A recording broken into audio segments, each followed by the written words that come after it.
నాకు నిజంగా మా ఇంట్లో అడిగారు, పద్మవిభూషణ్ అవార్డు అనౌన్స్ చేయగానే చాలా ఆనందంగా ఎంత ఆనందపడుతున్నారు ఏంటంటే, నిజంగా పద్మభూషణ్ అవార్డు వచ్చినప్పుడు నాకు ఉన్న ఆనందం అంతా ఇంత కాదు.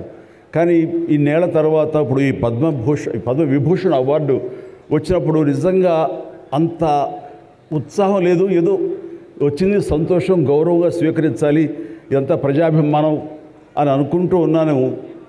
కానీ ఆ తర్వాత తరలి వచ్చేటువంటి వివిధ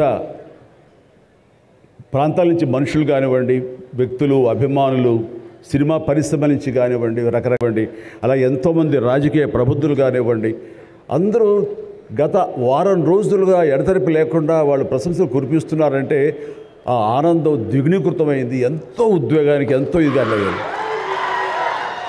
అవార్డు ఇవ్వని అభిమానం, అవార్డు ఇవ్వని ఉత్సాహం, ప్రోత్సాహం మీ కరతాళ ధ్వనుల ద్వారా, మీ ప్రశంసల ద్వారా ప్రతి ఒక్కళ్ళు మనసారా ఆశీర్వదిస్తుంటే చాలు, ఈ జన్మ, ఇది పూర్వజన్మ సుకృతం, ఎప్పుడో చేసుకున్న పుణ్యఫలం, మా అమ్మానాన్నలు వాళ్ళకి జన్మించేందుకు వాళ్ళు చేసిన పుణ్యఫలం నాకు ఈ విధంగా సంక్రమించిందంటూ నేను నిజంగా మనసు స్పందించి అలా భావిస్తాను. అదే మీ ముందు ఉంచుతున్నాను.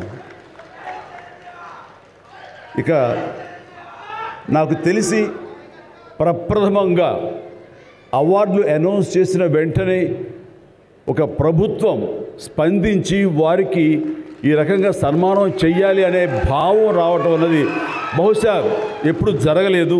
ఇదే మొట్టమొదటిసారి జరిగింది. దానికి ప్రధానమైన కారణం యువకులు, డైనమిక్ లీడర్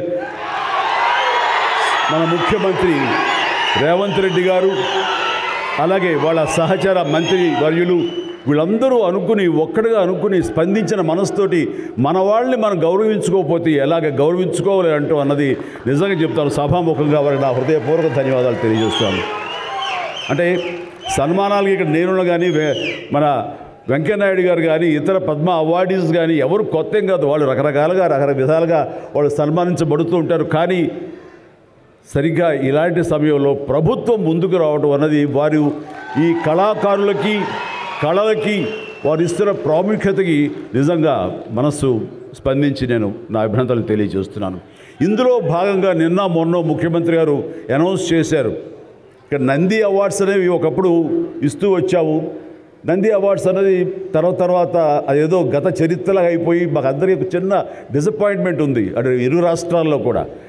అరే, కళాకారులు ఇంత నెగ్లెక్ట్ చేస్తున్నారు, ఇంత నిర్లక్ష్యపరుస్తున్నారు, ఎందుకు ఉత్సాహపరచట్లేదు? అది పెద్ద గొప్ప విషయం కూడా కాదు అది. అండ్ అది ఇస్తే కనుక చాలామంది చాలా ఉత్సాహం ఉంటుంది, ఆ ప్రోత్సాహంతో మరింత ముందుకు వెళ్తారు.